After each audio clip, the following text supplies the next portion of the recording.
نحمده ونصلي على رسوله الكريم. أعوذ بالله من الشيطان الرجيم. بسم الله الرحمن الرحيم. قل هو الله أحد الله الصمد لم يلد ولم يولد ولم يكن له كفوا أحد.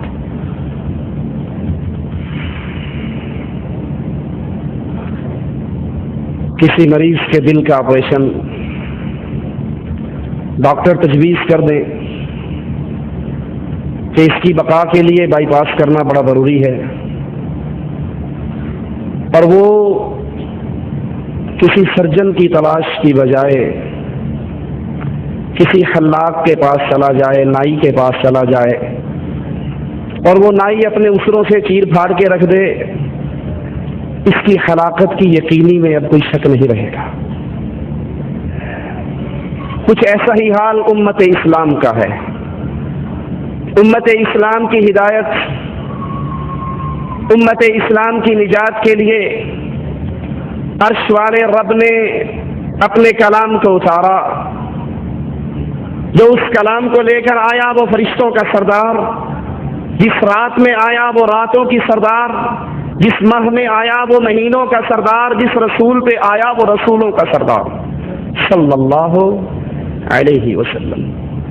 لیکن افسوس، جو قرآن ہمیں ہدایت کی راہ دکھاتا ہے، جو قرآن ہمارا تعلق اپنے الہ سے جوڑتا ہے، ہم نے اللہ کی اس ہدایت والی کتاب کو چھوڑا، اپنا تعلق لوگوں کی لکھی ہوئی کتابوں سے جوڑا،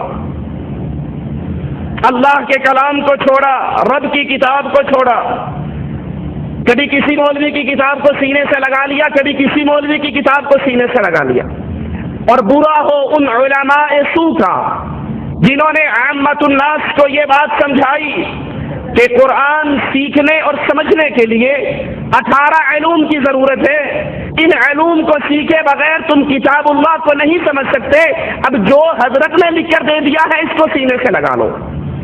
جب اس امت نے کتاب اللہ کو چھوڑ کر کہیں بہشتی زیور کو تھاما، کہیں فضائل اعمال کو تھاما، کہیں ملفوظات احمد رضا کو تھاما، تو پھر نتیجہ کیا نکلا؟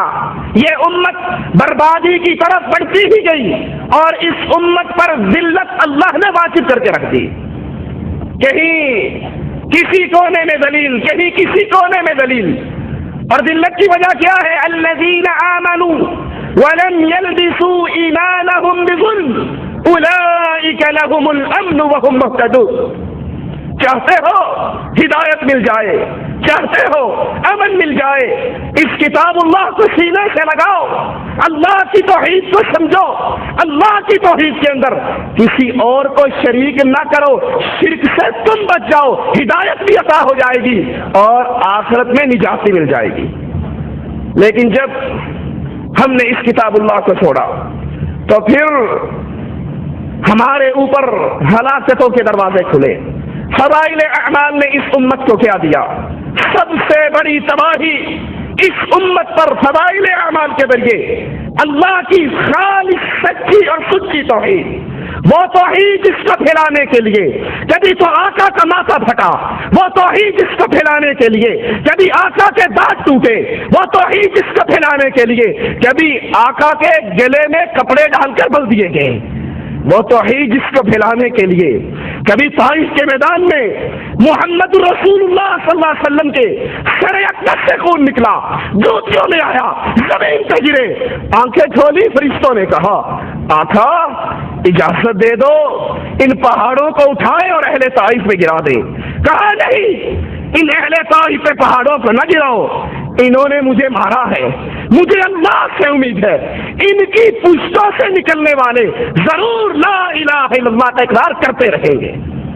اس سچی اور سچی توحید پر، اللہ کی ذات پر، اللہ کی وحدانیت پر فضائل اعمال نے جو حملے کیے، یہ ہمارے ساتھ میں فضائل صدقات مولوی ذکریہ صاحب کی چھپی ہے کتب خانہ فیضی لاہور سے، اس کا صفحہ 558 ہے۔ 558 صفحے پر اللہ کی توحید پر حملے کرتے ہیں، ذرا آپ بھی سنیے۔ اور پھر شیخ عبد المالک فرما رہے تھے غور کرنا میری اور آپ کی اللہ سے جو تعلق کی رسی ہے وہ ٹوٹ نہ جائے، اور مشرک کی رسی رب سے جڑا نہیں کرتی۔ اللہ سے محبت، اللہ سے دوستی اہل توحید کی ہوتی ہے، اور جب شرک داخل ہو جاتا ہے اللہ کی لعنتیں اور اللہ کا عذاب برستا ہے۔ یہ صفحہ 558 پر کہتے ہیں، اے اللہ جھوٹا ہوں، کچھ نہیں ہوں، تیرا ہی ذل ہے، تیرا ہی وجود ہے، میں کیا ہوں، کچھ نہیں ہوں، اور جو میں ہوں وہ تو ہے، جو میں ہوں وہ تو ہے، میں اور تو خود شرک در شرک ہے، تو میرے میں سے نکلا ہے، میں تیرے میں سے نکلا۔ اے اللہ جو تو ہے وہ میں ہوں۔ رسول اللہ نے تو کہا تھا لا تطرونی کما اطرت النصارى، مجھے ایسے نہ بڑھانا جیسے عیسائیوں نے عیسیٰ کو اللہ کا بیٹا کہا۔ میں اللہ کا بندہ ہوں، اس کا رسول ہوں، مجھے اللہ کی اس دی ہوئی اتھارٹی سے اوپر نہ کرنا۔ لیکن مولوی ذکریہ صاحب وحدت الوجود کا عقیدہ اس امت میں پھیلاتے ہوئے کہتے ہیں، اے اللہ جو تو ہے وہ میں ہوں، جو میں ہوں وہ تو ہے، میں اور تو خود شرک در شرک ہیں۔ نہیں اللہ کے بندوں، وہ اللہ ہے، ہم عبداللہ ہیں، وہ خالق ہے، ہم مخلوق ہیں، وہ رازق ہے، ہم مرزوق ہیں، وہ کھلاتا ہے تو کھاتے ہیں، وہ پلاتا ہے تو پیتے ہیں، وہ سلاتا ہے تو سوتے ہیں، وہ اللہ ہے۔ تکاد السماوات یتفطرن منہ وتنشق الارض وتخر الجبال هدا ان دعوا للرحمن ولدا۔ ان ظالموں نے اللہ کا جسم بنایا، اللہ کا ٹکڑا بنایا، وحدت الوجود کے عقیدے کو سامنے رکھ کر یہ کہا ہر چیز ہی وہ ہے، ادھر بھی دیکھوں تو ہی تو، ادھر بھی دیکھوں تو ہی تو، جدھر دیکھوں تو ہی تو، مسجد میں تو، مندر میں تو، میں خانے میں تو، ہاتھ میں آئے تو رام، ہاتھ میں نہ آئے تو رحیم۔ صفحہ 561 فضائل اعمال کے اندر لکھتے ہیں کہ ہمارے عبد الرحیم شاہ رائے پوری ان کے ایک خدام تھے، اس عقیدے کو سامنے رکھنا کہ ہر چیز اللہ ہے۔ اس کے لیے من گھڑت جھوٹی روایت کنت کنزا مخفیا، چھپا ہوا خزانہ تھا، اپنا آپ ظاہر کرنا چاہا، پھر دنیا میں جو کچھ ہے یہ میرا ہی روپ ہے۔ امداد اللہ مہاجر مکی لکھتے ہیں شمائل امدادیہ کے اندر کہ بندہ وجود ظاہری سے پہلے خود خدا تھا اور بندہ ہی خدا ہے ظاہر ہے۔ اشرف علی تھانوی لکھتے ہیں امداد المشتاق میں، ہمارے ایک صوفی کے پاس ایک بندہ ایک پلیٹ میں حلوہ لے آیا، ایک پلیٹ میں گندگی لے آیا، کہا مولوی صاحب جب ہر چیز ہی وہی ہے تو دونوں کھا کر دکھاؤ۔ تھانوی صاحب نے فرمایا ہمارے مولوی صوفی صاحب نے بشکل خنزیر گندگی کھا لی، بشکل ملا حلوہ کھا لیا، کہا وہ بھی وہی ہے، وہ بھی وہی ہے، ادھر بھی تو ہے ادھر بھی تو ہے۔ بے تیری گال نہ کرنائی، مینو الف دی سمجھ نہیں آئی، نیم دا برقع پا کے احد احمد وچ اتر آئی۔ صفحہ 561 فضائل اعمال پر لکھتے ہیں، فضائل ذکر میں کہ ہمارے عبد الرحیم شاہ کے خدام تھے، کئی روز استنجا کرنے اس لیے نہیں جاتے تھے کہ انہیں وہاں پر بھی نور نظر آتا تھا، وہاں پر بھی گندگی کے اندر بھی نور تھا۔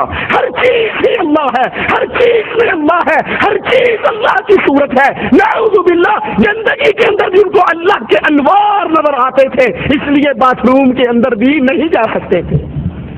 یہ کفر، یہ شرک، یہ کفر و شرک تو آپ کو یہودیوں کے گھر سے بھی نہیں ملے گا، یہ کفر تو شیعوں کے گھر سے ملے گا، جنہوں نے کہا تھا دمادم مسکل اندر علی کا پہلا نمبر، علی دم دم کے اندر، ہر چیز کے اندر علی، ہر چیز کے اندر علی، ہر روح کے اندر علی۔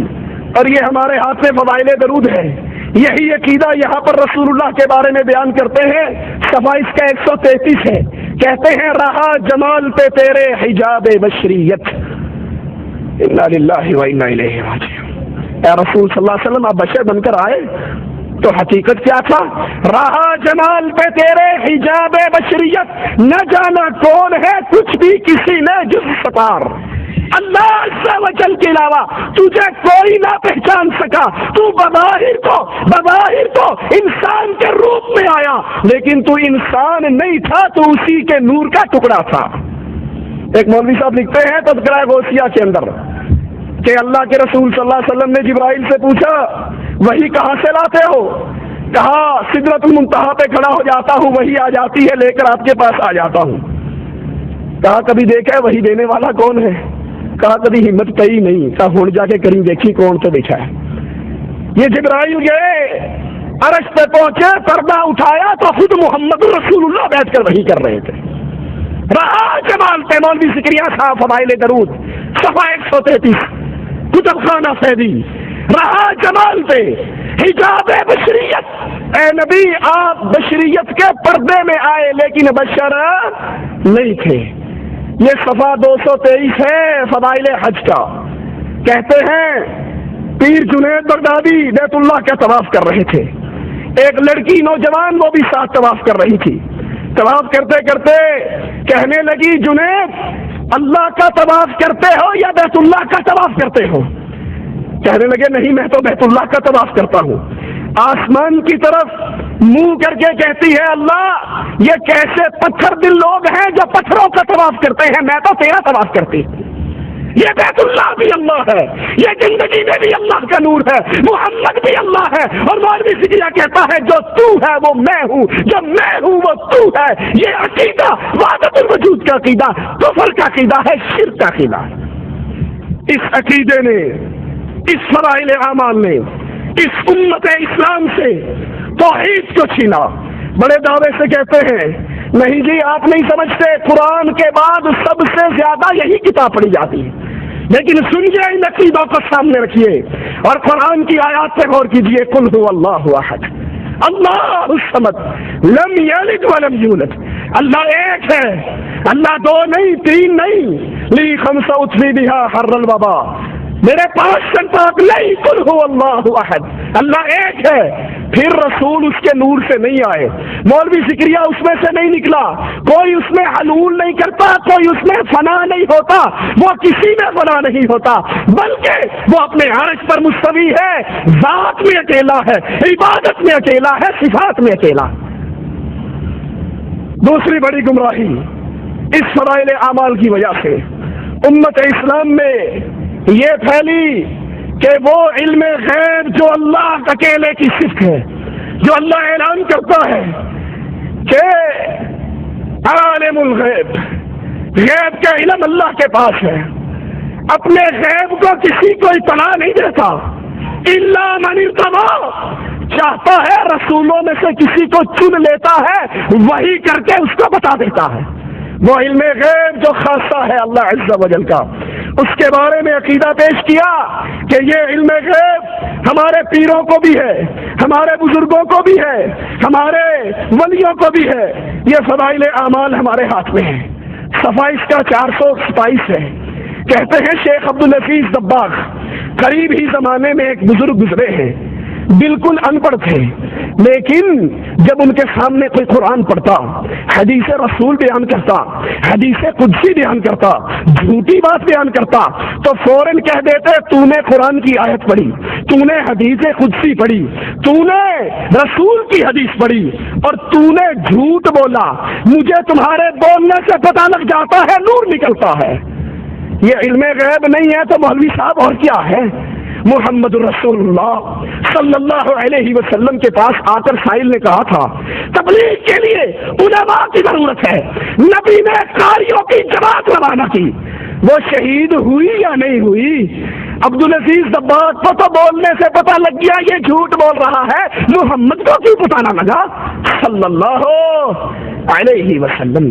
نبی کی بیوی، مومنوں کی ماں عائشہ رضی اللہ تعالی عنہا، مومنوں کی ماں، اور جو اس کو ماں نہیں مانتا وہ مومنوں کی لسٹوں میں شامل،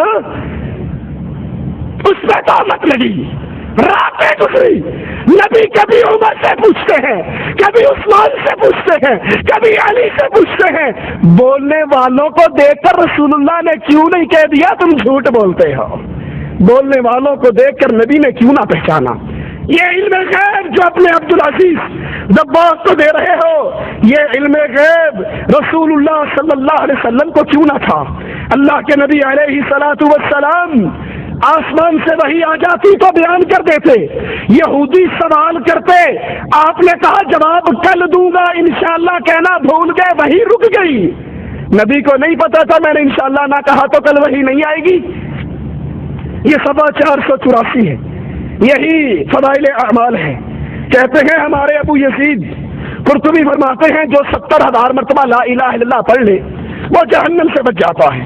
ہمارے پاس ایک نوجوان رہتا تھا جس کے بارے میں مشہور تھا کہ یہ نوجوان اس کو جنت اور جہنم کی اطلاع ہو جاتی ہے، کشف ہو جاتا ہے، غیب کی خبر پہنچ جاتی ہے. یہ بیٹھا گنگوں میں ہوتا ہے، یہ بیٹھا تھانہ دھمن میں ہوتا ہے، اور اس کو بیٹھے بیٹھے پتہ لگ جاتا ہے جنت میں کیا ہو رہا ہے، جہنم میں کیا ہو رہا ہے. ایک دن بیٹھے روٹی کھا رہے، کھاتے کھاتے چیخ مار کے رونے لگ گیا. ہم نے کہا روتا کیوں ہے؟ کہا چچا ماں میری جہنم میں چل رہی ہے. ابو یزید کہتے ہیں میں نے دل میں لا الہ الا اللہ 70,000 مرتبہ پڑھا ہوا اس کی ماں کو بلٹی کر دیا. بلٹی چھوٹ بھی گئی، بائی پاس ہو گئی. جو ہی بلٹی کی میں نے دل میں بخشا، اللہ کے علاوہ کوئی نہیں جانتا اس بخشنے کو. ہنسنے لگ گیا. کہا بابا پیر صاحب ماں کو جہنم سے نکال کے جنت میں بھیجا جا رہا ہے. یہ علم غیب جو تمہارے اس چھوکرے کو تھا، یہ علم غیب رسول اللہ کے صحابہ کو نہ تھا. ایک صحابی کو تیر لگا گر گئے، ساتھیوں نے کہا اس کو جنت مبارک ہو. آقا نے کہا تم جنت کی بات کہتے ہو. اس نے خیبر کے مال غنیمت میں سے جو 2 چادریں اٹھائی تھی اللہ دکھا رہا ہے وہ چادریں آگ بن کے اس کو لپیٹ چکی ہیں.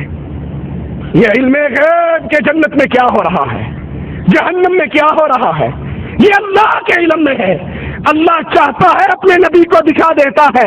یہ غیب کی خبریں پیر ملا صوفی کے پاس نہیں ہوا کرتی.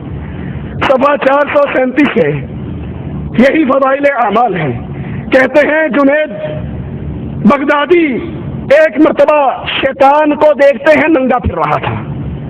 ان کو یا چھوکریاں نظر آتی ہیں یا بغیر داڑھی والے چھوکرے نظر آتے ہیں یا پھر شیطان آتا ہے، تیسری چوتھی چیز کوئی نہیں آتی. ننگا پھر رہا تھا. جنید نے کہا تجھے شرم نہیں آتی تو ننگا پھرتا ہے؟ کہا میں مردوں کے سامنے ننگا پھرتا ہوں، یہ کوئی مرد ہے؟ مرد تو وہ تبلیغی جماعت کی جو مسجد سنیسیہ ہے اس میں بیٹھے ہوئے ہیں، وہ اصل مرد ہیں. ذکر کر کر کے میرا جگر جلا دیا ہے. جنید اس مسجد میں گئے، دیکھا کچھ لوگ سر پہ گھٹنوں پہ سر رکھ کے مراقبہ کر رہے تھے، الا اللہ کی ضربیں مار رہے تھے.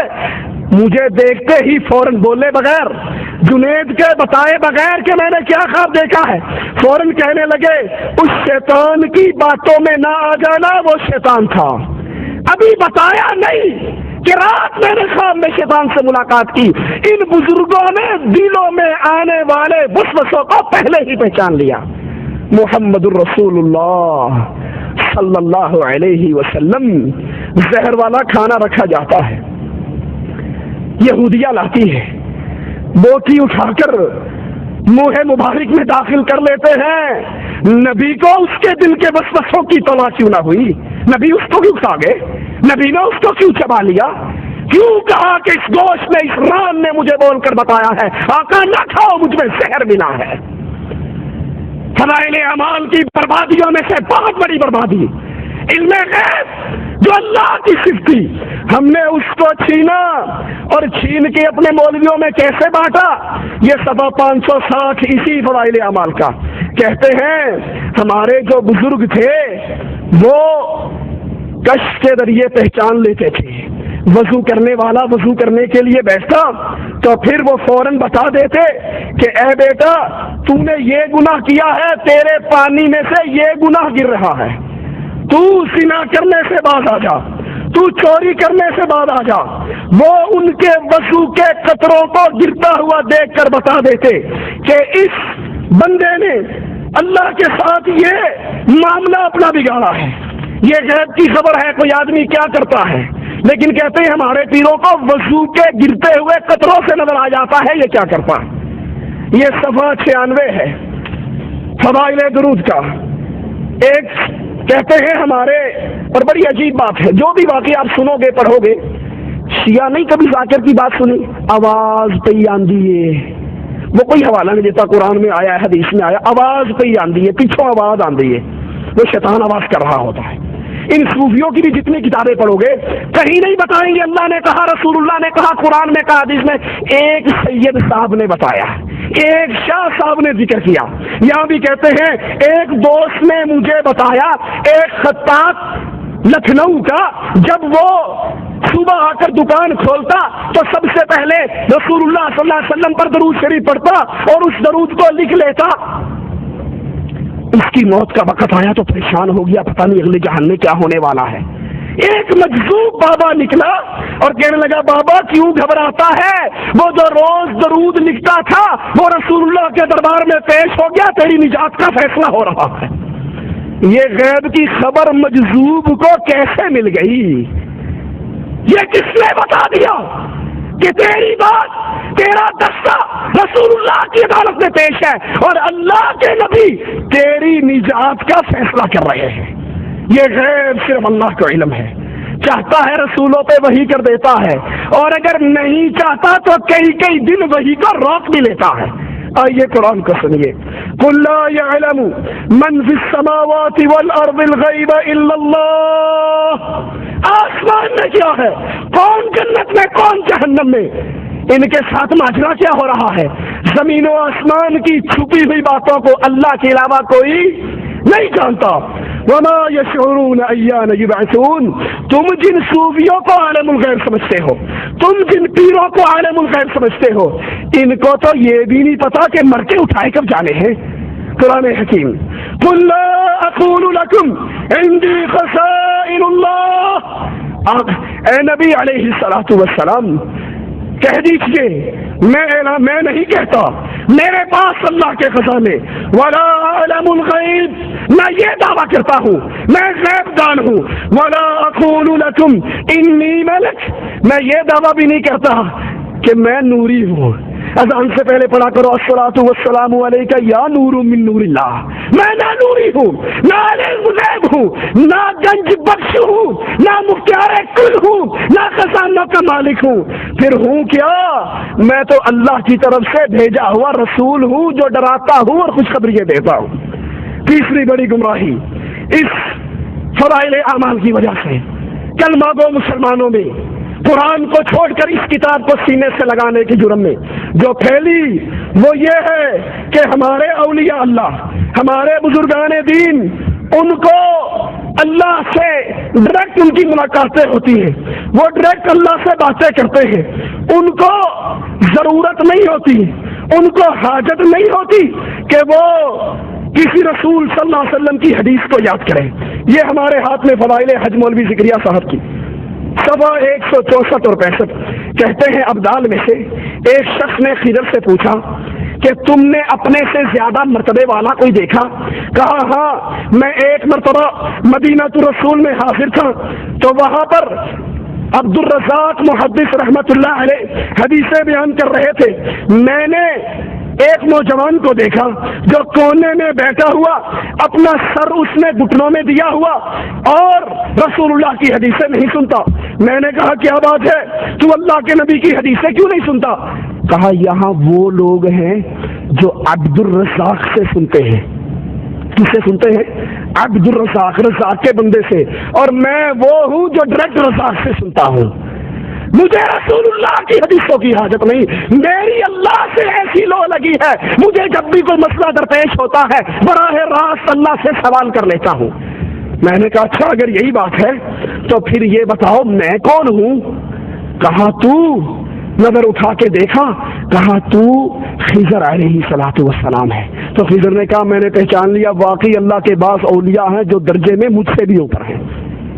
اللہ تو اپنے بندوں تک، اپنی مخلوق تک دین اسلام رحمت پہنچانے کے لیے رسولوں کو واسطہ بناتا ہے، رسولوں کو وسیلہ بناتا ہے۔ اور یہ مولوی ذکریہ صاحب کہتے ہیں ہمارے اولیاء اللہ کو رسولوں کی حاجت نہیں، حدیثوں کی حاجت نہیں۔ یہ لوگ عبد الرزاق سے حدیث سنتے ہیں، تبلیغی جماعت کے مولوی ڈائریکٹ رزاق سے حدیث سنتے ہیں۔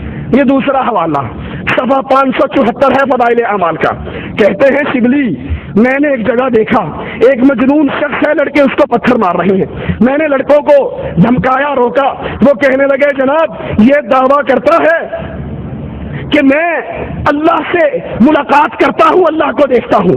میں نے اس کے قریب آ کر کہا کہ تو یہ دعویٰ کرتا ہے تیری اللہ سے ڈائریکٹ ملاقاتیں ہوتی ہے دنیا میں رہتے ہوئے، تو اللہ کو دیکھتا ہے، اللہ سے سنتا ہے؟ کہا اچھا سنو. چیخ ماری اور کہا شبلی اس ذات کی قسم جس نے اپنی محبت میں مجھ کو برا حال کر رکھا ہے، اگر وہ تھوڑی دیر کے لیے مجھ سے غائب ہو جائے، میں درد فراق میں ٹکڑے ٹکڑے ہو کر مر جاؤں، وہ ہمیشہ میرے سامنے رہتا ہے. رسولوں کی حاجت نہیں، حدیثوں کی حاجت نہیں، قرآن کی حاجت نہیں. اب ڈائریکٹ ان مولویوں کی، ان صوفیوں کی اللہ سے ملاقات ہوتی ہے، وہ اللہ سے ساری باتیں پوچھ کے بتا دیتے ہیں. آئیے قرآن اللہ عز و جل فرماتا ہے وما کان اللہ، اور نہیں ہے اللہ عز و جل لیطلعکم علی الغیب کہ وہ تمہیں اپنے غیب کی باتیں، دین کی باتیں، قرآن کی باتیں بتائے. ولکن اللہ یجتبی من رسلہ من یشاء، وہ جب تمہیں دین پہنچانا چاہتا ہے اپنے رسول منتخب کر کے ان پہ وحی اتارتا ہے، ان پہ قرآن اتارتا ہے، ان پہ قرآن کی شرح اتارتا ہے. فآمنوا باللہ ورسلہ، تم اللہ پر ایمان لاؤ، لیکن اللہ پہ ایمان لانے کا ذریعہ کیا ہے؟ ورسولی، اس کے رسولوں پر ایمان لے آؤ. ڈائریکٹ تمہاری اللہ سے ملاقاتیں نہیں ہو سکتی. موسیٰ علیہ السلام نے کہا تھا اے اللہ عز و جل میں آپ کو دیکھنا چاہتا ہوں، تو اللہ نے جواب میں کہا موسیٰ تو نہیں دیکھ سکتا. اور یہاں تبلیغی جماعت کے مولوی کہتے ہیں اگر ایک سیکنڈ کے لیے اللہ مجھ سے اپنے پردے کو ڈال کے الگ ہو جائے، نظر نہ آئے، میں ہلاک ہو جاؤں. میں تو 24 گھنٹے اس کا دیدار کرتا رہتا ہوں. آئیے قرآن کی آیت پہ غور کریں. وَمَنْ أَظْلَمُ مِمَّنِ افْتَرَىٰ عَلَى اللَّهِ كَذِبًا، اس سے بڑا ظالم، اس سے بڑا گمراہ کون ہے جو سچے اللہ عز و جل کے خلاف جھوٹ بولتا ہے، اس میں جھوٹ مانتا ہے. حضرت عائشہ نے تو یہاں تک کہا تھا رضی اللہ تعالی عنہ، جب سائل نے پوچھا تھا کہ کیا اللہ کے رسول صلی اللہ علیہ وسلم نے معراج میں اپنے اللہ کو دیکھا، ملاقات ہوئی؟ وہ کہتے ہیں نا کی نہیں کیتا یار نے ایک یار واسطے، رب محفلاں سجائیاں دیدار واسطے. رب کو یہاں نظر نہیں آتا تھا؟ انا للہ و انا الیہ راجعون. اپنے سامنے بٹھا کے دیدار کرنے کے لیے رب نے محفلیں، یہ ظلم کے عقیدے، یہ رسول اللہ کی شان میں غلو. تو پھر عائشہ فرماتی ہیں جس نے یہ کہا رسول اللہ نے اللہ کو دیکھا، اس نے اللہ کے رسول پہ جھوٹ باندھا. نبی تو دنیا کے اندر دنیاوی آنکھ سے اس زندگی سے اپنے رب کو نہ دیکھ سکے، لیکن فضائل اعمال کہتا ہے کہ نہیں، یہ اولیاء سے ایک سیکنڈ کے لیے بھی پردہ نہیں پڑتا. ایک بہت بڑی گمراہی اس معاشرے میں پھیلی جس کا سبب یہی فضائل اعمال بنی. وہ کیا؟ ہمارے اولیاء اللہ مرتے نہیں ہیں، یہ تو صرف ایک مکان سے دوسرے مکان میں انتقال کرتے ہیں، یہ تو صرف مکان بدلتے ہیں. اب اس جگہ پہ رہ رہے ہیں، پھر اس جگہ کو چھوڑ کر دوسری جگہ پہ چلے جاتے ہیں، ان پر موت نہیں آتی. یہ ہمارے ہاتھ میں فضائل صدقات ہے. صفحہ اس کا 660 ہے. کہتے ہیں شیخ ابو یعقوب نے کہا میرے پاس مرید آیا، کہنے لگا میں کل کو ظہر کے وقت مر جاؤں گا. میں نے کہا کوئی بات نہیں، آنا مر جانا. وہ آیا، 2 رکعتیں پڑھی، لیٹ کے مر گیا. میں نے اس کو غسل دیا، میں نے اس کو کفن دیا. یاد کرنا الفاظ کو، میں نے غسل دیا، کپڑے پھاڑے، استنجا کروایا، طہارت کروائی، غسل دیا، لباس میں لپیٹا، کفن میں لپیٹا، کندھوں پہ اٹھایا، وہ چپ کر کے پیارے آیا. لیکن جب قبر میں رکھا اس نے آنکھیں کھول دی. میں نے کہا سردار مرنے کے بعد بھی زندگی ہے؟ کہا بھلے آدمی میں تو زندہ ہوں، اللہ کا ہر عاشق زندہ رہتا ہے، ہم تو ایک مکان سے دوسرے میں انتقال کرتے ہیں، ہم مرا نہیں کرتے، ہمیں موت نہیں آیا کرتی. ایک اور بزرگ کہتے ہیں ایک مرید آیا، میں نے جب غسل دیا اس نے انگوٹھا پکڑ لیا. اس نے نہلانا شروع کیا، اس نے انگوٹھا پکڑ لیا، گدگدی کر دی ہوگی یا چونٹی کاٹ لی ہوگی. میں نے کہا بابا میرا انگوٹھا چھوڑ دو، مجھے پتا ہے تم مرے نہیں، ڈرامہ کر رہے ہو، تم مرے. محمد صاحب شیخ پوری رحمت اللہ علیہ کہتے تھے اللہ ان کی قبر کو جنت کا باغ بنائے. اگر یہ تمہارے مردے مرتے نہیں ہیں، ان کے جنازے میں اللہم اغفر لے حینا واہ حینا، مرا تو ہے نہیں، مرے ہوئے کہو گے تو وادی ہو جاؤ گے، بابی حینا کہا کرو. کہا اس نے میرا انگوٹھا چھوڑ دیا.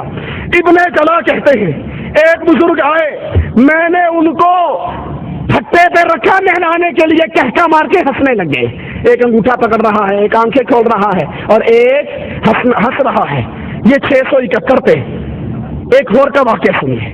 ابو سعید کہتے ہیں ایک مرتبہ مکہ میں تھا، حرم سے نکلا، دروازے سے باہر ایک نہایت خوبصورت آدمی کو مرے ہوئے پڑا ہوا دیکھا. میں نے جب غور سے دیکھنا شروع کیا تو میری طرف دیکھ کر ہنسنے لگ گیا. کہنے لگا ابو سعید تمہیں پتا نہیں محبت کرنے والے دوست مرا نہیں کرتے، صرف ایک جگہ سے دوسری جگہ پہ منتقل ہوا کرتے ہیں. محمد رسول اللہ صلی اللہ علیہ وسلم ابھی شیخ فرما رہے تھے. عمر نے تلوار نکال کر کہا رضی اللہ عنہ وارضا، جس نے کہا محمد مر گئے صلی اللہ علیہ وسلم گردن کو کاٹ ڈالوں گا. میرے نبی اٹھ کر کیوں نہیں آ گئے؟ کہا عمر پریشان کیوں ہوتا ہے، میں صرف اتو پردہ کیتا ہے، اصل میں جاگ رہا ہوں، زندہ ہوں، سب کچھ دیکھ رہا ہوں. اگر تمہارے بزرگ انگوٹھے پکڑ سکتے ہیں، فاطمہ نے 6 مہینے رسول کی زندگی کے بعد زندگی پائی، کسی نے فاطمہ کو مسکراتے نہ دیکھا. فاطمہ کو قریب کر کے کہا تھا آقا نے، فاطمہ کان میں کچھ کہا تو رونے لگ گئی. عائشہ نے پوچھا روئی کیوں تھی؟ کہا بابا نے کہا تھا فاطمہ اب میں تجھ سے دور جا رہا ہوں، اب میری موت کا وقت قریب آ رہا ہے، میں جا رہا ہوں. دوبارہ کہا جنت میں سب سے پہلی میری ملاقات تجھ سے ہونی ہے. نبی تو کہے میں مر رہا ہوں، قرآن تو کہے وما محمد الا رسول قد خلت من قبلہ الرسل افإن مات، قرآن تو کہے انک میت، لیکن تبلیغی کہتے ہیں ہمارے نہیں مرتے. صرف مرتے ہی نہیں بلکہ یہ صفحہ 669 ہے، فضائل صدقات ہے. ابو علی نے کہا ایک فقیر میرے پاس عید کے دن آیا، خستہ حال، پرانے کپڑے، کہنے لگا کوئی پاک صاف جگہ ہے جہاں میں لیٹ کے مر جاؤں؟ کہا آ جاؤ لیٹ جاؤ مر جاؤ، بڑی کھلی جگہ ہے. وہ آیا، لیٹ گیا، مر گیا، اور جب وہ مرنے لگا اینڈ ہو گیا، ہوا نکل گئی، میں نے غسل دیا، کہنے لگا بے وقوف مجھے مردہ نہ سمجھنا، میں زندہ ہوں، قیامت کے دن پوری وجاہت کے ساتھ تیری مدد کروں گا. رسول اللہ نے تو کہا تھا فاطمہ سے خذی من مالی ما شئتی، جو جی چاہتا ہے میرے مال میں سے لے لے، عمل کر لینا. عرش والے نے پکڑ لیا تو محمد کی بیٹی میں چھڑا نہ سکوں گا صلی اللہ علیہ وسلم. اس حدیث کو بھی سامنے رکھیے. اور یہ صفحہ 711 فضائل صدقات. کہتے ہیں مولوی ذکریا صاحب عرب کی جماعت ایک سخی کی قبر پہ گئی، اونٹ پہ سوار ہو کر گئے. وہ قبر والا اونٹ والے کے خواب میں آیا اور کہنے لگا تم آئے ہو خالی پیٹ واپس چلے جاؤ، مجھے اچھا نہیں لگتا، یہ اونٹ مجھے بیچ دو، اس کے بدلے میں اصیل اونٹ گھر کھڑا ہے وہ لے لو. خواب میں سودا طے ہوا. لفظ ہے مولوی فکریا صاحب کے، قبر والا اٹھا، قبر سے نکلا، اونٹ کو ذبح کیا. قبر والا اٹھ کے باہر آ کے اونٹ ذبح کر کے پھر قبر میں چلا گیا. آگے پولیس کی چیک پوسٹ لگی ہوئی تھی، بیگم کو مل کر کیوں نہیں آیا؟ یتیموں کے سر پہ ہاتھ رکھ کر کیوں نہیں آیا؟ کہا ہم گوشت کھا پی کے جان بنا کے پیٹ بھر کے جا رہے تھے، سامنے سے ایک نوجوان آیا، تم میں فلاں ابن فلاں کون ہے؟ کہا میں ہوں. کہا میرے باپ کو کوئی چیز بیچی ہے؟ کہا سودا خواب میں قبر والے سے اونٹ کا ہوا تھا، کہا اس کے بدلے یہ اونٹ لے لے. مولوی ذکریا صاحب کہتے ہیں یہ سخاوت کی حد ہے کہ مرنے کے بعد بھی قبر پہ آنے والوں کو خالی پیٹ نہیں بھیجا. قبر پہ آئے تھے یا کسی ہوٹل میں گئے تھے؟ یہ گئے کہاں تھے؟ قرآن سے سنیے أَلَمْ يَرَوْا كَمْ أَهْلَكْنَا قَبْلَهُمْ مِنَ الْقُرُونِ أَنَّهُمْ إِلَيْهِمْ لَا يَرْجِعُونَ. ان سے پہلے ہم نے کتنے ہی لوگوں کو مارا ہے، کتنی ہی بستیاں ہلاک ہوئی ہیں. سنو مالک کا فیصلہ، أَنَّهُمْ إِلَيْهِمْ لَا يَرْجِعُونَ. رب کا فیصلہ ہے جو مر کے اگلے جہان چلا جائے وہ واپس نہیں آیا کرتا. اشرف علی تھانوی اشرف الزمانے میں لکھتے ہیں نانا جان کے بارے میں. نانا جان حج پہ جا رہے تھے، ڈاکوؤں نے حملہ کیا، مر گئے، قتل ہو گئے، ختم ہو گئے. رات ہوئی تو نانا جان مٹھائی کا ڈبہ لے کے نانی اماں کو سلام کرنے پہنچ گئے.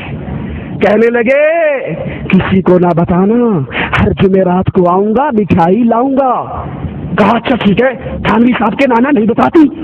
صبح خیال آیا جب لوگ بچے مٹھائی کھائیں گے تو پڑوسی تو کہیں گے بابا مرد گھر میں ہے نہیں، مٹھائی یہ کہاں سے آتی ہے، الزام لگیں گے. کہا بھائی نہیں پریشان نہیں ہو. رات تھانوی کا نانا آیا تھا. تھانوی صاحب کہتے ہیں اس کے بعد نانا جان پھر ساری عمر ہمارے گھر میں دوبارہ نہیں آئے. یہ تھانوی کا نانا آیا تھا، قرآن کہتا ہے جو مر گئے وہ حرام علی قریۃ اہلکناها انہم لا یرجعون، جو مر گئے وہ واپس نہیں آیا کرتے۔ پوچھو یہ آنے والا کون ہے؟ جو مر کے اللہ کے دربار میں چلا گیا وہ واپس نہیں آتے۔ لیکن فضائل اعمال کہتی ہے آتے ہیں، انگوٹھے پکڑتے ہیں، مدد کرتے ہیں، روٹی کھلاتے ہیں اور یہ سارا کچھ کرتے ہیں، سنتے بھی ہیں، جبکہ قرآن کہتا ہے انک لا تسمع الموتى، اے نبی آپ ان مردوں کو سنا نہیں سکتے، آپ ان کو اپنی آوازیں سنا نہیں سکتے۔ فضائل اعمال کو سینے سے لگانے کی وجہ سے پانچویں بڑی گمراہی اس اہل ایمان اہل اسلام قوم میں قرآن کو چھوڑنے کی وجہ سے جو داخل ہوئی وہ یہ کہ قبر پرستی کی کھلی ہوئی دعوت دی گئی، قبر پرستی کی دعوت، بزرگوں سے، مرے ہوئے بزرگوں سے مدد مانگنے کی دعوت، ان سے مسائل حل کروانے کی دعوت، یہ فضائل صدقات ہے۔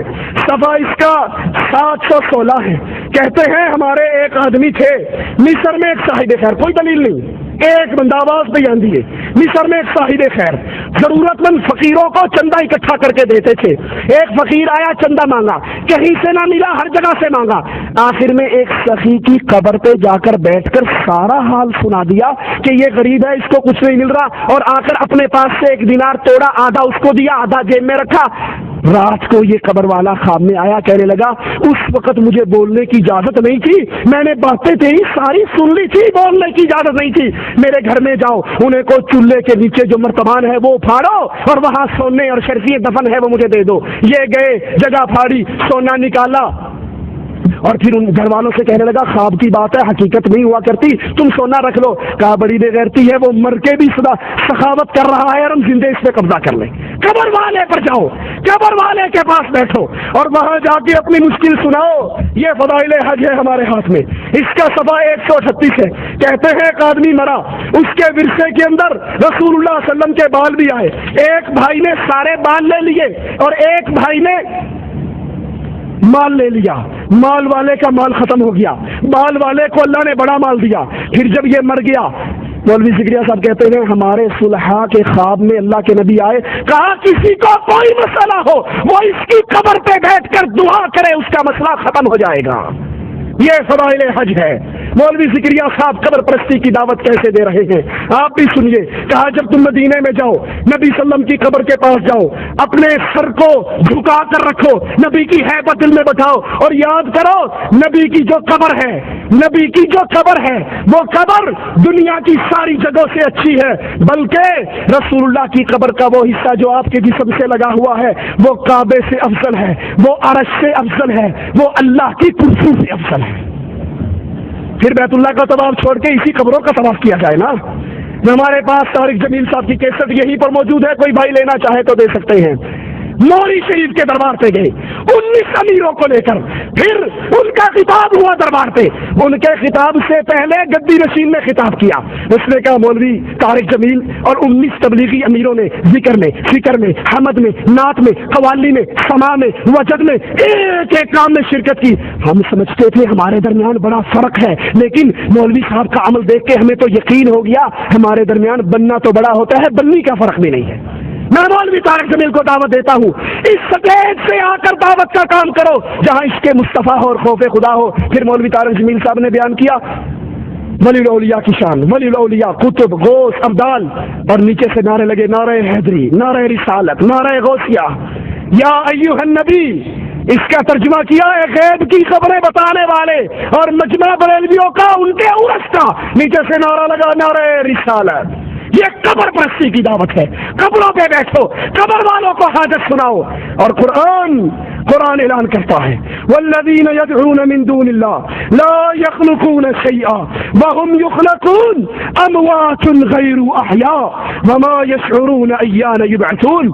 تم تو کہتے ہو، ہمارے تبلیغی عالم نے قبر والے کو کہا، اس نے صدقہ کیا، اونٹ ذبح کیا۔ قرآن کہتا ہے جن کو تم پکارتے ہو انہوں نے کسی چیز کو پیدا نہیں کیا، یہ خود بندے دے پتر نے، یہ خود مخلوق ہے۔ اور حالت کیا ہے؟ اموات غیر احیاء، یہ مردہ ہے، یہ زندہ نہیں ہے، انہیں تو یہ بھی نہیں پتا اٹھایا کر جانا ہے۔ بہت بڑی بدعقیدگی اہل ایمان میں، مسلمانوں کے اندر اس قرآن کو چھوڑنے کی وجہ سے، ان فضائل اعمال کو اپنے سینے سے لگانے کی وجہ سے جو پھیلی، اس میں ایک بڑی خطرناک بات رہبانیت کی دعوت، صوفیت کی دعوت۔ یہ ہمارے ہاتھ میں فضائل درود ہے، مشکل کشائی کی دعوت، اس کو پکارو اس کو پکارو۔ ایک کہتا ہے فضائل درود کے اندر، میں حج پہ گیا، صفحہ 116 ہے، میری ماں مر گئی، وہیں رہ گئی، منہ کالا، پیٹ پھول گیا۔ میں نے کہا یہ کیا مصیبت آ گئی؟ اچانک مدینے سے دیکھا ایک ابر آیا، نیچے اترا، اس میں سے بندہ ظاہر ہوا، ماں کے منہ پہ، پیٹ پہ، جسم پہ ہاتھ پھیرا، وہ پھیرتے ہی فوراً ہی ماں بالکل ٹھیک ٹھاک ہوگی۔ میں نے کہا تو کون ہے؟ کہا تو نے نہیں پہچانا؟ کہا نہیں میں نے تو نہیں پہچانا۔ کہا میں محمد رسول اللہ ہوں۔ اللہ کے نبی علی اور عائشہ کی صلح کے لیے کیوں نہ آئے؟ اللہ کے نبی عمر کو شہید ہوتے ہوئے بچانے کے لیے کیوں نہ آئے؟ اللہ کے نبی عثمان جب گرفتار تھے، پیاسے تھے، اس پیاسے کی پیاس بجھانے کے لیے کیوں نہ آئے؟ اللہ کے نبی حسنین کریمین کو کوفیوں کے شر سے بچانے کے لیے کیوں نہ آئے؟ تیری ماں مر گئی تو اللہ کے نبی صلی اللہ علیہ وسلم نے فوراً آ کر اس کے منہ پر، اللہ کے نبی پہ اتنی بڑی تہمت۔ عائشہ فرماتی ہے عورت بیعت کرنے کے لیے آئی، پردے کے پیچھے سے ہاتھ آگے کیا، آقا کی نظر انگلی کی پوریوں پہ پڑی، کہا عائشہ اس سے کہا ہاتھ پیچھے کرے، محمد نام محرم عورتوں کی انگلیوں کو دیکھنا بھی برداشت نہیں کرتا۔ اور ظالم اتنی بڑی رسول اللہ کی توہین کہ اللہ کے نبی علیہ الصلوۃ والسلام نے اس عورت کے منہ پہ، پیٹ پہ، جسم پہ ہاتھ پھیرا۔ اور وہی صوفیت کی بات، رہبانیت کی دعوت اس کتاب نے کیسے پیش کی، یہ دیکھیے ہمارے ہاتھ میں 356 صفحہ ہے، فضائل اعمال ہے۔ کہتے ہیں عبد الواحد مشہور صوفی ہیں، ایک روز نیند کا اتنا غلبہ ہوا، سو گئے، رات کو خواب آیا، خواب کے اندر وہی ایک حسین و جمیل خوبصورت ریشمی لباس میں لپٹی ہوئی لڑکی نظر آئی۔ کہنے لگی تو سو رہا ہے، فکر کر میرے لیے، بھاگ دوڑ کر۔ اٹھے اور اٹھنے کے بعد قسم اٹھا کر کہا آج کے بعد کبھی نہیں سوؤں گا، اور 40 سال تک عشاء کی وضو سے فجر کی نماز پڑھتے رہے۔ رسول اللہ کے پاس 3 صحابہ آئے تھے، تفصیل کا وقت نہیں، اور یہی قسم کھائی تھی، ایک نے کہا رات کو نہیں سوؤں گا، ایک نے کہا افطار نہیں کروں گا، تیسرے نے کہا شادی نہیں کروں گا۔ نبی نے پکڑ کر کہا تم میں سب سے اللہ سے ڈرنے والا میں ہوں، سنو، یاد کرو، من راغب عن سنتی فلیس منی، جس نے میری سنت کو چھوڑا وہ مجھ میں سے نہیں ہے۔ ایک سید صاحب کا بیان 360 صفحہ پر، کہتے ہیں ایک سید صاحب کا قصہ ہے، 12 دن تک ایک ہی وضو سے ساری نمازیں پڑھی، 12 دن تک، سن رہے ہیں آپ، 12 دن تک ایک ہی وضو سے، تو بڑی پکی قسم کی قبض ہوئی بھی تھی، اس کو نہ پیشاب کی حاجت نہ پخانے کی حاجت، کچھ بھی نہیں ہوئی، 12 دن تک ایک وضو سے نماز پڑھی، اور 15 سال تک مسلسل کبھی لیٹنے کی نوبت نہیں آئی ہے، 15 سال تک نہیں لیٹے۔ اور 382 پہ ایک اور بزرگ کے بارے میں کہتے ہیں، ان کے پاس ایک مرید آیا، انہوں نے فجر کی نماز پڑھی، فجر کی بعد نفل شروع ہو گئے، نفل لے کر ظہر تک پڑھتے رہے، ظہر کی نماز پڑھی، ظہر کی نماز کے بعد پھر نفلوں میں شروع ہو گئے، عصر تک نفل پڑھتے رہے، عصر کی نماز پڑھی، اس کے بعد دعا میں مشغول ہو گئے، مجھ سے فارغ ہوئے، مغرب کی نماز پڑھی، مغرب کے بعد نفلیں شروع کر دی، پھر عشاء کی اذان ہوئی، عشاء کی نماز پڑھی، یہ بیٹھا رہا بیچارہ، انتظار کرتا رہا، عشاء کے بعد نفلیں شروع کر دی، پھر صبح ہوگی، صبح کی نماز پڑھی، صبح کی نماز پڑھنے کے بعد ذکر شروع کر دیا، بیٹھے بیٹھے آنکھ لگ گئی تو فوراً آنکھ کھول کے کہتے ہیں استغفر اللہ، اس آنکھ سے اللہ کی پناہ جو نیند سے بھرتی نہیں ہے، یہ نماز پڑھتا رہا یا سوتا رہا ہے۔ یہ دعوت رسول اللہ صلی اللہ علیہ وسلم کی دعوت نہیں۔ اللہ کے نبی زینب کے گھر میں آئے، لٹکی ہوئی رسی کو دیکھا، کہا کیا ہے؟ کہا جب زینب تھک جاتی ہے پھر زینب اس کا سہارا لے کر، اس کا ٹیک لے کر، اس کا ٹیک لگا کر پھر نماز پڑھتی ہے۔ کہا اس کو کھول دو اور اس کو سنا دو، جب وہ تھک جائے تو اس پر اس کے جسم کا حق شروع ہو جاتا ہے۔ فرماتے ہیں 465 صفحے پر، صوفیت کی دعوت، قرآن بھی چھوڑ دو، ذکر الا اللہ کا ضربے مارو۔ کہا سید علی میمون، ان کا مشہور قصہ ہے، بہت بڑے عالم تھے، مفتی تھے، مدرس تھے، وہ ایک سید صاحب کے بیعت ہو گئے، سید صاحب نے اس سے سارے کام چھڑوا دیے اور کہا بس ضربے مارو، الا اللہ الا اللہ الا اللہ، سانس سے دیکھا اپنے لائٹ بند ہوتی ہے، یہ کیا ہے؟ یہ لا الہ، یہ کیا الا اللہ، لا الہ الا اللہ، بس یہ ضربے لگتے رہے، اندھیرا ہو گئے، کہاں ضربے لگوانی شروع کر دی. ان کو پتہ لگا کسی وقت یہ چھپ کر اللہ کا قرآن بھی پڑھتے ہیں. فوراً بین لگا دیا کہ تم نے قرآن بھی نہیں پڑھنا، صرف ہمارے بتائے ہوئے ذکر کرو اور اللہ کی ضربے مارو. کہا کچھ عرصے کے بعد ان کا دل جاری ہو گیا، پھر دل میں ضربے مارنی شروع کر دی، پھر دل سے الا اللہ کی صدائیں نکلنی شروع کر دی. پھر جب ان کا دل چل پڑا پھر ان سے کہا ہاں اب تم قرآن پڑھو. پھر جب قرآن پڑھا تو ایسے ایسے انوار ان کے سامنے آئے جو اس سے پہلے نظر نہیں آئے تھے. کیا یہ طریقہ رسول اللہ صلی اللہ علیہ وسلم کا طریقہ ہے؟ ابن مسعود مسجد میں داخل ہوئے، لوگ پتھروں پہ ذکر کر رہے، ایک کہتا اللہ اکبر، سارے کہتے اللہ اکبر. آپ نے فرمایا ان بدعتیوں کی مسجد سے نکالو اور یہاں قرآن کی تلاوت نہ کرو، بس مولویوں کے بتائے ہوئے ذکر کرو. یہ راستہ رسول اللہ صلی اللہ علیہ وسلم کا راستہ نہیں. فضائل ذکر ہے، مولوی ذکریہ صاحب رائٹر ہیں، صفحہ 575 ہیں، فرماتے ہیں ہمارے ایک پیر صاحب منشاد ان کا نام ہے، ان کی موت کا وقت آیا، انتقال ہونے لگا تو پاس بیٹھنے والوں نے دعا دی کہ حضرت آپ کو اللہ عز و جل جنت کی فلاں فلاں فلاں نعمتیں عطا فرمائے. کہنے لگا بھلے آدمی، جنت تو 30 سال سے بن کر سنور کر میرے سامنے آ رہی ہے، میں کبھی اس جنت پہ نظر ہی نہیں ڈالتا. کیوں؟ صوفیوں کا عقیدہ ہے، آدھی کلندری رابعہ بصری کہا کرتی تھی جنت کے پانی سے جہنم بجھا دوں، جہنم کی آگ سے جنت جلا دوں، پھر بے لوث ہو کر عبادت کروں. یہ صوفیت کی دعوت ہے، یہ رہبانیت کی دعوت ہے. رسول اللہ صلی اللہ علیہ وسلم نماز کے دوران 2 قدم آگے بڑھے، پھر 2 قدم پیچھے ہٹے. صحابہ نے کہا آپ آگے کیوں بڑھے، پھر آپ پیچھے کیوں ہٹے؟ کہا مجھے اللہ عز و جل نے جنت دکھائی، میں اس کی خواہش میں آگے بڑھا. پھر رب نے جہنم دکھائی، میں اس کے ڈر سے پیچھے ہٹا. اور قرآن بیان کرتا ہے یدعون ربهم خوفا وطمعا، اہل ایمان اللہ کی جنت کی لالچ میں آگے بڑھتے ہیں اور جہنم کے ڈر میں ان دو کے درمیان رہ کے اللہ کی عبادت کرتے ہیں. یہ عقیدے کہ ہمیں جنت کی ضرورت نہیں، ہم جنت کو دیکھتے نہیں، ہمیں جنت کی طلب نہیں، یہ عقیدے محمد رسول اللہ کے عقیدے. آپ نے تو بدر میں صحابہ سے کہا تھا قوموا الی جنت ارضها كعرض السماء والارض، اٹھو اس جنت کی طرف دوڑ لگاؤ جس کی چوڑائی زمین و آسمان کے برابر ہے. 572 صفحہ ہے فضائل صدقات کا. رہبانیت اور صوفیت کی دعوت. کھانا پینا چھوڑ دو، بیگم بچے چھوڑ دو، پہاڑوں میں نکل جاؤ.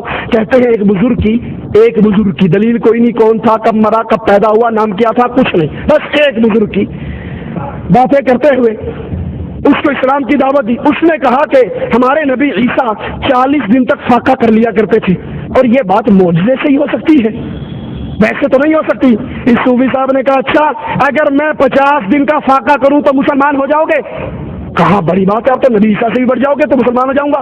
50 دن تک نہ کھایا نہ پیا، فاقہ کر کے گزارا. کہا یہ تو 50 دن تیرے کہنے پہ تھے، میں اب 10 دن اور فاقہ کر کے دکھاتا ہوں.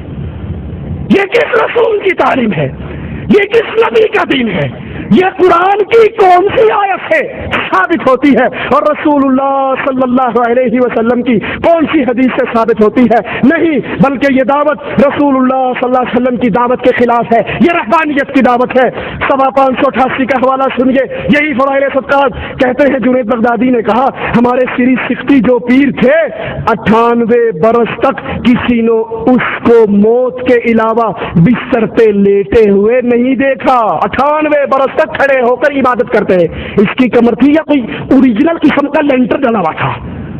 رسول اللہ صلی اللہ علیہ وسلم کو فرماتے ہیں میری بیوییں ہیں، میرے بچے ہیں، میں ان کے پاس ان کا حق ادا کرتا ہوں، رات کو سوتا ہوں جاگتا ہوں. عائشہ اپنا ہاتھ پھیراتی ہیں رسول اللہ کو تلاش کرنے کے لیے، دیکھتی ہیں بستر خالی ہے. نبی تو سوتے بھی تھے، جاگتے بھی تھے، نماز بھی پڑھتے تھے اور 98 برس تک لیٹنا نہ جاگتے رہنا، 12 برس تک ایک ہی وضو سے نماز پڑھنا، یہ رسول اللہ کی دعوت نہیں بلکہ فضائل اعمال کی یہ دعوت صوفیت کی دعوت ہے. اللہ سے دعا ہے اللہ ہماری خطاؤں کو معاف فرمائے، اللہ ہمیں سچ کہنے، سننے، عمل کرنے، پھر اہل شرک سے، اہل بدعت سے برات کرنے کی توفیق عطا فرمائے. پھر بیٹی کا رشتہ دیتے ہوئے یہ نہ کہیں کوئی گل نہیں، ڈاکٹر تو ہے نا، انجینئر تو ہے. اگر وہ مشرک ہے اپنی بچی کو گھر بٹھا کر بوڑھی کر کے مار لو، یہ غیرت برداشت کر لو، لیکن کسی مشرک کے ہاتھ میں معاہدہ کا ہاتھ نہ دو. اقول قولی هذا واستغفر الله لي ولكم ولسائر المسلمين فاستغفروه انه هو الغفور الرحيم.